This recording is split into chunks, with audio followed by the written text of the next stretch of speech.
learners at some point in May. So please follow my page, turn on notifications, and make sure you keep an eye on my story, because I'm actually going to announce it there on my story, okay? So we'll do it then. Mark it in your calendars. First week of May, I'm going to be doing a live with you guys. Linguistic Boy, hey, how you doing? Thank you for joining us. Yeah, mark it in your calendars, and we'll get. I'm going to add Maria to the call, and we'll get our live started. Today's topic. Hi, Maria. Hello, nice to see you. You got your headset on and everything. You're looking very... I have to. I don't like it. I use it for my classes to make sure that my students can hear every little sound that comes out of my mouth. Yeah. But if I do it without this headset, or I try just a normal, like your earphones, there's an echo always. Instagram doesn't like me. Just wants me to stop talking. So I found a way. This is it. That's so cool. I look a bit. So do you normally do your lessons using your phone, or is that the headset you use with your computer? No, with my computer.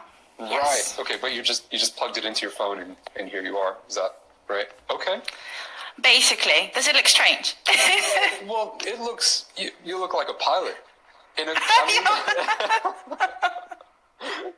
That's the look I was going for, honestly. No, I don't know why. The other headset is absolutely fine for everything else. And when I do lives just myself, you have it. There you go. You're a pilot too. Yeah, I'm a pilot. We're a bunch of pilots. Hi, everyone. Wow, there's a lot of people. Yeah. Everyone's joining in. That's fantastic. Yeah. That's great. I'm going to try and wave back at everybody who's waving here. I can't. If I start doing that, my setup is a bit fragile. So if I start doing that, my phone will just drop. So guys, I'm waving physically at all of you. Thank you for joining. So Maria, how are you doing today? Maria, I want to just ask you one thing. I know Sure. Is it okay with you if we run for about 30 minutes? Because I gotta like rush off like after then. Wow. But we'll make the most of the time that we have. I'm so sorry right. to throw this at you last minute, but Drop this bomb on me and the followers. Yeah. I've been waiting for 2 weeks, guys, for Teacher David. That's fine. Maria, I understand. Here we are, and the topic that we're doing is a topic that you chose, business English. I suggested it, and you accept it. Yes, that is a more accurate description. Thank you. No, but I do want to give you the credit for choosing it, because I think it's an excellent choice. Okay. What was there? Why do you think it's an excellent? I know why it's excellent, but why do you think it's an excellent choice? I'm Because curious. you chose it. Duh. No, Yes. I think it's an excellent choice because it's something that I have never done on my page. It's a topic that I've never intentionally addressed on my page, and that's why I was excited about doing it when you suggested it. I need it. Someone says business, I need it. Yeah. And I'm surprised because you look as professional. You're always wearing a suit, you always, unlike myself on my general business page and even here. And I'm surprised. And, you work for a company in Japan. So I think did you think people would not be interested in business English or, professional sounding English? Did you think it was not? No. I don't think that at all. I mean, if I did, I wouldn't have wanted to do this live, but Okay. I personally am not particularly interested in it. It's not something that I enjoy teaching compared to the more fun phrases. Like, one of the most recent posts that I did was how to answer questions like a smartass. Those are the kinds of things that I enjoy. Okay, it's more fun. Yeah, business English is a bit more boring. It's a bit dry and focused. As someone studying business English, so they need it. Business management.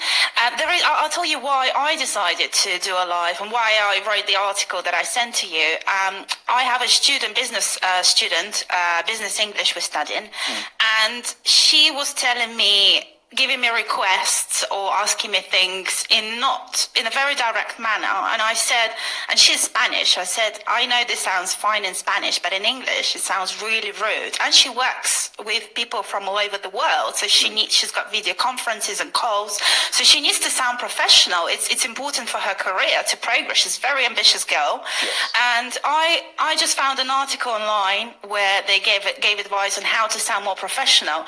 And as we were going through it, I just said, oh, you can do this even better. You can change it like this. And I said, okay, I'm just going to rewrite the article myself. There we go. So I give all the credit to the original writer because they put an amazing piece together, but I thought I would put personal touch and improve, in my opinion, what I thought needed to be improved. And I think another thing that dawned on me, and I think it's a really important point made in the original article, guys, I will post it in my bio, the link after the live. Grammar becomes even more important in business English. Yes. I've just been listening to people all over Instagram going, grammar doesn't matter. Forget grammar. Some people even say F grammar. Yeah. And I'm one of them. I don't know, I'll go on the record. Are you one of them? Are you one of them saying F grammar? No, I am one of them. But the thing is that I don't want that to be text when I say it. I can't speak for other teachers, but I can say from my perspective, the reason why I say that is it's an overreaction, or it's an exaggerated reaction to an overemphasis on studying and memorizing grammar rules rather than learning to use the language or learning to use the grammar appropriately. And I think the way that English is learned and taught with such an emphasis on memorizing the rules and then kind of rearranging words and translating from your native language to English, I find that to be counterproductive because it conditions the student to only translate in their heads. And I've seen that with my students. And so with those students, my kind of approach is, okay, let's throw grammar out the window, for now. We're talking here. For now. Let's have a Let's put it aside. Maybe not out of the window, just in the corner, just aside. Yeah. And the thing is that I teach grammar, right? It's not that I haven't, if I was really saying F grammar in the sense that it's not important, then I wouldn't be teaching it and I wouldn't be making videos about it. So there is some context to it, and Of that's what it is. Of course, I'm sure. I was sure that's how you felt. I just wanted you to say it because I think it's important to distinguish between not caring about grammar at all and saying do not let it hinder your communication. Do not think that you need to reach a certain level in grammar before you can speak. Yeah. Before you can start using the language, before you start, actively using the language. Don't let it stop. Don't let it be the barrier. Yeah. Okay, but not just forget it. Yeah. That's different. There are like two. There's a spectrum with my students, right? On one end of the spectrum, the students who have no regard for grammar, who literally where their brains just switch off when they're speaking. I call them shotguns. I call them shotgun students because that's their approach. It's just take all of their thoughts in their head, just put them in a jar, shake it up, and just go kaboom, and that's their sentence. And they look like they're loving it. They're enjoying themselves. Exactly. Like they're having the time of their life. Exactly. They don't care that what they said makes no sense whatsoever. That it's really just garbled words. And for those students, I would never say F grammar to them. I'd be like, because sit your ass down. We're gonna. They already said F to grammar, right? That's right. Yeah, but for the majority of students who are following me, who message me and say, "Oh, I've been studying grammar. I've been studying English for so many years. I've been taking classes. I know these grammar rules, but I just can't speak it." I'll be like, "Yo, let's put aside what you've been doing for so long. Yes. Let's start doing something that you've been neglecting for all this time." That's good. So, That's good. Yeah, address the missed parts. Yeah, because they were just living in a grammar world, and you're trying to take them out of that world and join the real world outside of textbook. But just back to business English, I just wanted to address that. I always say this to my students, I've had a number of business English students, but it becomes even more important to speak accurately in a business environment. Yes. And the reason being is because miscommunication it can cost you your career. Mm-hmm. It can cost You know, you can miss a deal if you're an entrepreneur, or you could make someone angry, like your boss, if you're not communicating in the right manner, in the right way. And it's also important because it shows that you are professional. Okay? You could be great at your job, but if the way you're speaking doesn't sound professional, you know, it all becomes about perceptions. Unfortunately, guys, the world is about perceptions. We cannot just say, oh, looks don't matter, or the way you sound doesn't. It does matter, because that's what people hear and see. So I think it's something that needs to be worked on by people who want to work in a professional environment in English. They really need to think about how to, you know, to shape their language if they want to be successful in an international environment in English. That's what I wanted to address, because when you're speaking for, you know, for traveling, for fun, it's okay if you're making mistakes. But when you're making mistakes in a professional environment, it just makes you sound less professional than you are, I think. Do you agree or disagree with that? Do you have a different... I'm not going to disagree at all. I think it makes perfect sense what you're saying, because, hey, Ali. Because you've got so much more on the line. You know, there's so much more at stake here. So you know, when that's the case, we ought to be treating it like there's more at stake. You know, that's I wouldn't disagree at all. Maria, may I ask you something? Sure. So you've got a page where it's the page that you're using right now, Business English with Maria. Yes, you can see it's less developed, right? You can see I love the more fun page like you, the general English. I should probably do like a business page myself, so I can be as smart as on one and not so much on the other. Like different split personalities. Exactly. But Maria, in your experience teaching, what do you find is the biggest struggle for business English students? Is it the mannerism? Is it, you know, the choice of words to come across polite and professional, or is it something else? It can be it can be just learning the right phrases. I think it's just getting them to accept that, because in their culture, for example, the Spanish culture, if you sound too polite, you come across as weak. I see, right. And they're like, why do we need to say this pleases and thank yous nonstop? Why do we need to use such elaborate grammar structure that's kind of not direct, but you know, you kind of you're not getting to the point. You're wasting time. But I'm like, you're not wasting time. So I think it's getting them to change their mindset and to accept that the English speaking environment, and you know, especially the English native speakers, they expect you to speak like that. And even when they say something to me, I'm like, I know they're not being rude, but my first reaction, my emotional reaction is, oh my God, why are you talking to me like that? Are you not respecting me? And I'm like, no, that's because they don't know. So I'm explaining that to them. So I think it's changing the mindset that's tricky. And I would say the intonation, the tone of voice is tricky, because it depends how different we were talking with Ali about the melodies of the languages. It's kind of adopting the English melody because intonation and tone can really change. It's not just the words, right? It's how you say it that's important. So it's I wouldn't say it's a struggle, but it's a challenge but I think people who are ambitious and want to be successful in their jobs, they are all ears. They're trying to change, they're trying to adapt and to learn. So yeah. What about yourself? Have you had any challenges with? Have you taught business English in your experience? So when I was working as a full-time teacher, like the last time, or like throughout actually. So in fact, even right now, one of my online students, he's studying English because he wants to use it for work. So his, you know, so whether or not you're learning, you know, what's called business English, you know, I tend to see it as more of just a label, a marketing label, or just 'cause it's kind of how you package a lesson. Because it's how you structure the lesson, you know, the words, because you wouldn't be learning so much phrasal verbs in business English. You would focus on the more formal words, perhaps. I probably wouldn't put phrasal verbs as something but I guess yes, because I mean a lot of like for example, like end and end up, or eat up. But I think phrasal verbs are still there's how do I put it? When we talk about business English, we're talking about the use case for the language, right?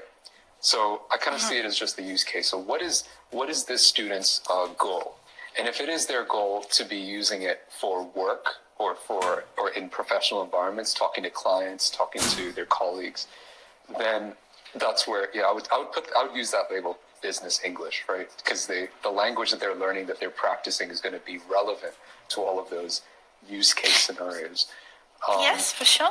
But in terms of the grammar, I see what you mean. the grammar doesn't change, right? You know, yes, if we're just learning for travel and stuff, yes, you're going to use like there's probably less of a need to be perfect with your grammar and less of a need to use polite language. But at least when I teach, and maybe that's just because of me, like the way I interact with people, I talk to even my friends in a pretty polite manner. You know, okay, that's just your style. That's just me. Your style, you know? of speaking. Yeah. So for me personally, the way that I use English, I don't really have as distinct a line between what I use in the workplace and what I use with my. And I think if you're going to be erring on one side or the other, I would much rather my student just learns to speak in a way that is professional, that is polite, that does build rapport, That's a good point. You know, that does win a person's trust, and to be able to do that all the time. You know, and I think that's going to benefit them more than, I guess, like with those students who are like shotgun students. If we kind of condition them to just speak and not care about what they're saying at all, I think you can kind of go off the edge on at that end of the spectrum. Yeah, good point. Yeah. Fair enough. Yeah. I see what you're saying. Yeah. Did you have a chance to look at the art? You call it a blog or article, whatever. It's a piece of writing. Did you have a chance to look at it? Honestly, no. Not yet. Oh, okay. No worries. I've been at work, so it's been pretty. By the way, speaking of business English, right? I'm a student of Japanese, so okay. Just today at work, today was the first time I've ever given a presentation in Japanese. And for you? For me, yeah, the first time I've ever done a presentation. How exciting! You know, I have like this team of people that I work with who are very understanding and very accommodating of my limits or my limited Japanese. But today was the first time that I actually gave a presentation to people who don't know me, who I don't have a rapport with, where they're actually not going to be as lenient with. So it was the first impressions that they had of you, right? Yeah. They were seeing you and hearing you for the first time. Wow. For the first time, it really was. You had a tough day. Yeah. And like preparing for that was huge. It was nerve-wracking, but I'm pleased to say that it went well today. Like, congratulations. Well, not congratulations. Well done. Thank you. Congratulations, yes, as well. The rehearsal that I did a week ago, that was a train wreck. That was a dumpster fire. See how important it is to prepare and run through, and it's better to over-prepare, right? Yeah. So I'm always of the mind. I prefer to over-prepare for something. I don't like to come unprepared for anything. So, Maria, can I ask you this? Is what you do when it comes to you teaching online, right? Do you have more students who are studying English because they need it for work? Do you have more business English students than you do kind of everyday conversation students, or is it like No, it's more everyday conversation, I would say, more common. Okay. It's much more common. Not sure why. There are students who they need, for example, I have a police officer. I have to behave myself. He needs to pass a general English test, even though it's for his work, to progress in his work. So it's interesting how he doesn't necessarily need to talk about professional, like he doesn't need professional English, but it is for his job. So it depends. I think it depends. It's a mixture. But generally I think it's less common. I'm not sure why, actually. Fair enough. But it's less common. Sorry, I cut you off. You were just about to say something. I was You have no idea. I wanted to get it off my chest for a while. You know, I was working for a Japanese company in London. Really? Yes, Namura. Okay, well, what do they do? I haven't heard of those guys. Financial services, brokerage. Okay, all right. I'm gonna look them up afterwards. Thank you. I just wanted to make, you know, if we had the full hour, I'm sure we would mention the Japanese working practices, perhaps the culture. I think that's so interesting. No? We would talk about it, but I don't have a lot of good things to say about it. Wow, no, I had a Japanese boss. It did not go down well. He was trying to impose the Japanese working practices in London, and that's a no-no, I think. Right.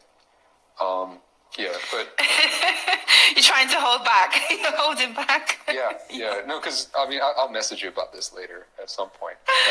Sure. Yeah, but yeah, we had someone went down at work today that I thought was kind of funny. I'll probably make a story post about it or something. But yeah, it's to do with their response to the coronavirus, and you'll find it hilarious. You will. Really? You're still going to work, right? Physically, you're going to work, or are you working from home? Yeah. So one of the reasons why you always see me dressed up like this is because I'm just in my work clothes. Yeah. So I'm doing these lives and recording after getting home from work. So it's not actually me trying to come off as professional. Like you said.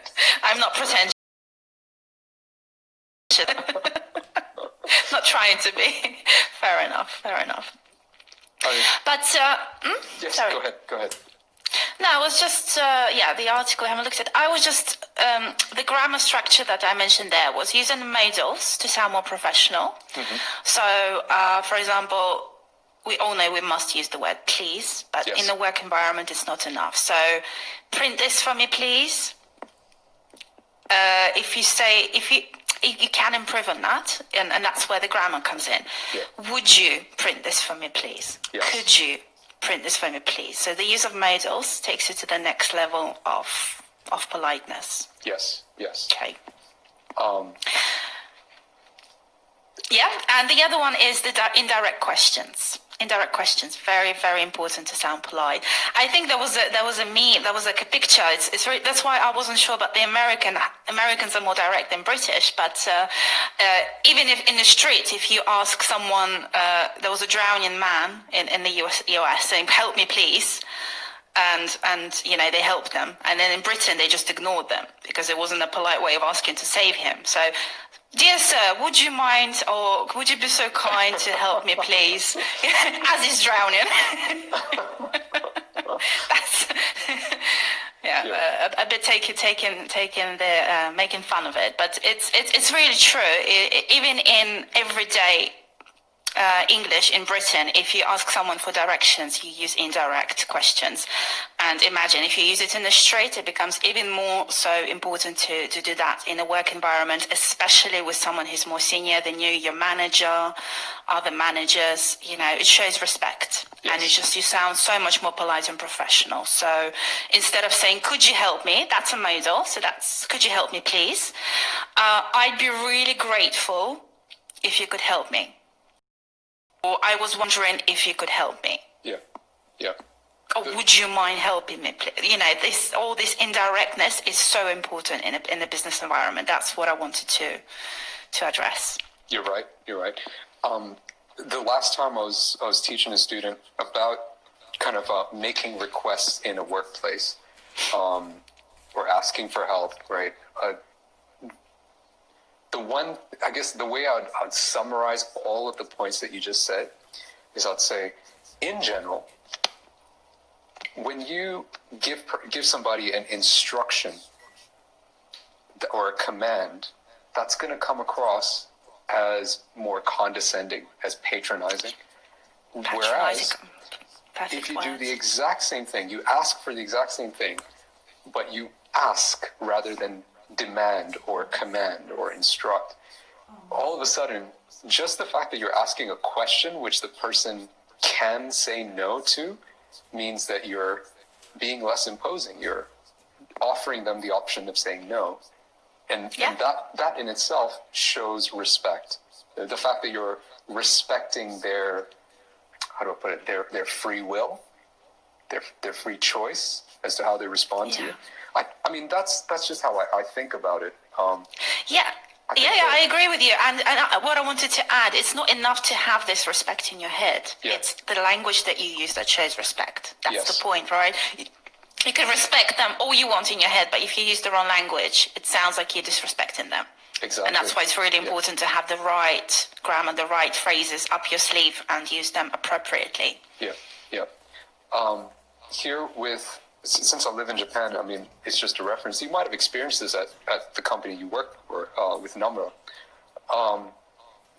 In Japanese, it's very normal to state something or to ask or to make requests in the form of a statement or an instruction. And that is considered polite. To say something, something, something, followed by please at the end is, in Japanese, if you directly translate it, if it's something like, have a meeting with me, please, that comes across as polite in Japanese. You'd see that in emails and stuff. And it's Interesting. And it's really uncommon to make requests in the form of a question. But I do it all the time because I'm used to doing that in English. Wow, yeah. Yeah. And do they think you are overly polite when you do that in Japanese, or? I mean, I think generally as a culture, they're very non-confrontational. So it's yeah, definitely. That's what I was surprised. I don't speak, I never learned Japanese, but Yeah. I know they never say no. Even if they disagree with what you're saying, they will still say hi, Yeah. hi, even if they completely disagree with you. Yeah. So That was frustrating for me because you never knew if they actually agree or disagree. What's their opinion? yeah, You know, it's like, are we going to get somewhere? We're actually going to get, you know, it's that's the culture. You have Yeah. to accept it. You have to respect it. I don't honestly respect it. I think it's counterproductive. You know, It is. It is. It's but- very counterproductive. I mean, I don't respect it in the sense that I agree with it. I don't. Like, I don't think Yeah. it should remain that way. You will never adopt it like, I agree with it. This is the right Yeah. way of doing things. I understand what you're saying. It's more like I don't respect it, but I just accept it. In that I Okay, fair don't have the power to change like an entire nation. You know, with all their history. Start a revolution. Yeah. Plus, even if I had the power to do it, it's way too much work than what it's worth. But Culture is different, yeah. But what I was going to say is that because they're so non-confrontational, it's very rare for them to give me that kind of feedback or correction. So Right. instead of correcting me, they would just respond to my request with either yes or a no. And if it's a no, it would be in like some really obscure, roundabout way of saying no. But you've learned to read between the lines, right? You now can decipher what they are actually. Yeah. Like, Can you figure out when it's a no? yeah, but Or better you're than still I used not to. sure? Better than I used Okay. I was before, but Okay. yeah, not perfectly. And like this is just what I've observed, and this kind of gives me comfort. Even they're not so good at deciphering that stuff amongst each other in Japanese. So there are times when even Japanese people have misunderstandings because things aren't said in the most frank and direct way. Right. Yeah. Okay. Even themselves, even they are struggling with their own obscurity. Yeah, Putting yeah. things across. Yeah, but Wow. I mean that's just the way they communicate. They value avoiding confrontation so highly that that's just Yes. part of their culture. Everything else Yeah. pales in comparison to keeping balance and harmony in relationships. That's absolutely true. Exactly. Good point. Yeah. Guys, sorry, we're not ignoring your comments, but I think I was just conscious that we have little time, and I wanted to make the most of it with David. Yeah. Sorry. Maria, can I ask you this? Sure. So you were talking about like you with business students using question forms and using the right grammar, coming across as polite. Don't you think that they ought to have a similar understanding in their own language of?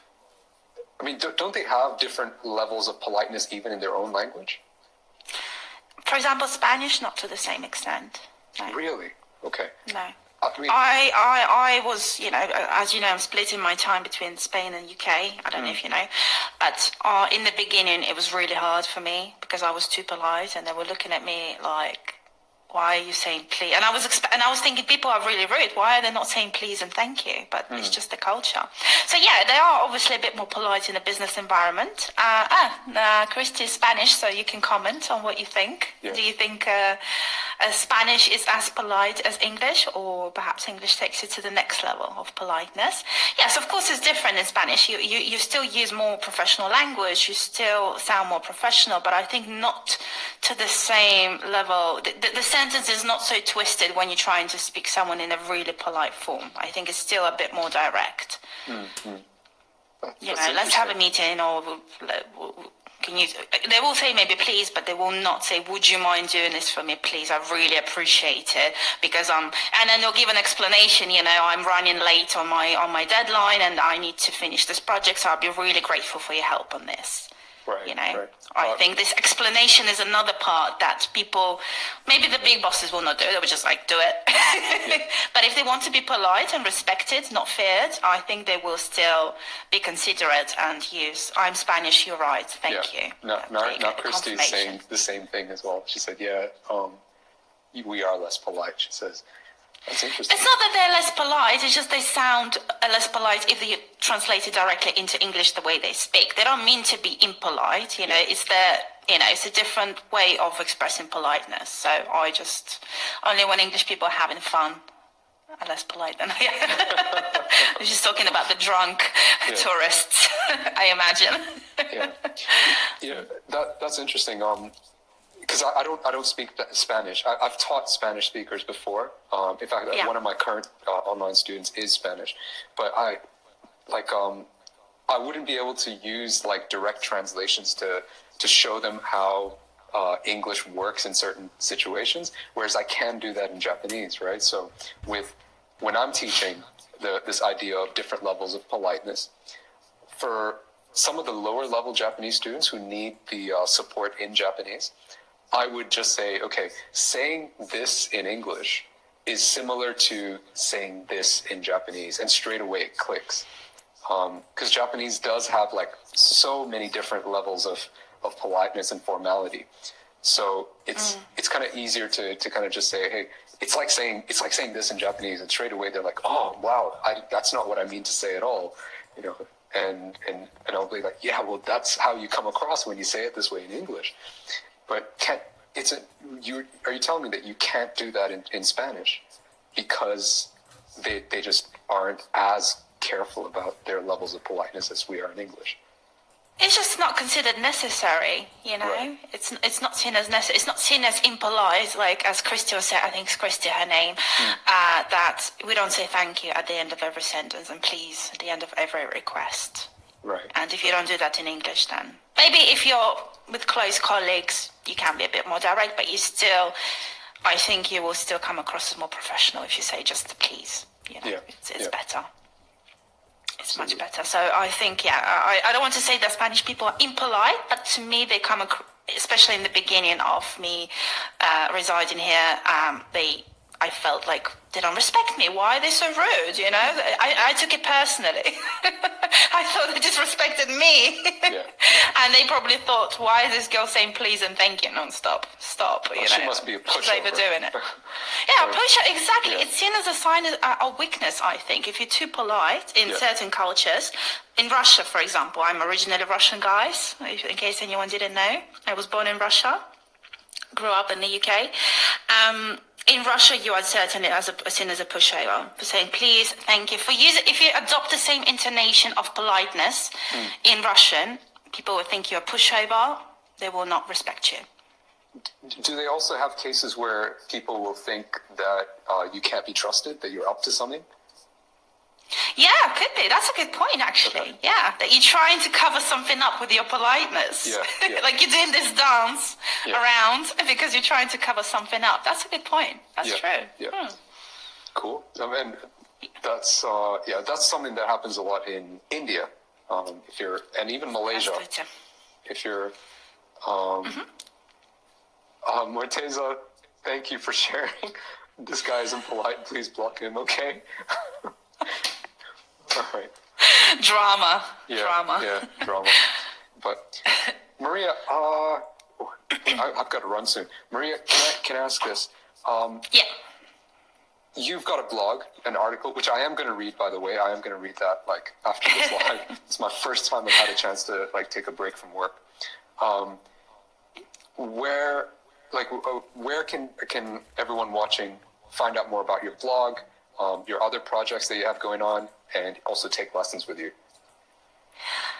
Just DM me if you want to take a class with me. I'll give you all the details. The blog, I will put the link. One of the links is on my page. If you follow that, you can see the other articles I'm writing. In terms of projects, I'm not sharing until it's anything, closer to the finishing line, because I don't want to jinx it, and I don't want to put myself off. But yes, guys, if you want to take private classes with me, please DM me, and I'll be happy to answer any questions you have, and pricing and so on, and timetable, and the structure, and my approach. So yeah, and if you have any suggestions or questions about business English, please DM me as well. Maybe I'll think about a good poster video to create for you, and to explain it to you and other followers as well. Actually, Maria, I'm gonna say something that goes against what you just said, but you'll appreciate it. Hopefully, you'll appreciate it. Everyone watching, please, if you have any questions for Maria about business English, please do not message her first. Instead, please type it in a comment on one of her videos, because that will actually help her and support her page more than a message will. Thank you. Yeah. That's so sweet. Thank you so much. So considerate. That's why I wanted to do a live with you. Yeah. And if she doesn't reply to the comment after that, then you can send her a direct message. Yeah, if I'm ignoring you. Obviously, if it's a real message, if it's not, I don't reply to silly comments, guys. Sorry. If you just send a hi to me, hello, how are you? I never reply to that. I think it's a waste of time for me and for you. So please respect my time and your time. If you write into me, just get to the point. Yeah. Yeah, in a polite way. In a polite way. Like, if you're not sure what that means, watch this live over. Exactly. There we go. Maria, thank you so much. I'm sorry for leaving you halfway, but thank you so much. And it's been a pleasure. I'm going to post in my stories a link, a tag, where you guys can check out both Maria's business English page and her other page. Is that okay if I tag your other page as well? Sure. It's in the public eye. It's nothing private. Wonderful. Of course. Okay. And please, if you do have questions, do type comments on Teacher Maria's videos. Thank you so much, David. Thank you so much, everyone, for joining. It's been a pleasure. Sorry we haven't been able to address a lot of the comments, but cool. Thank you so much. I hope to do this again sometime. We shall. And you take care. I hope you've got lessons later today, I'm guessing. So yes. Yeah, all the best for you. And celebrate your success on delivering a successful presentation. I think you should celebrate it. You deserve it. I bought cheesecake today on the way home from work. So nice.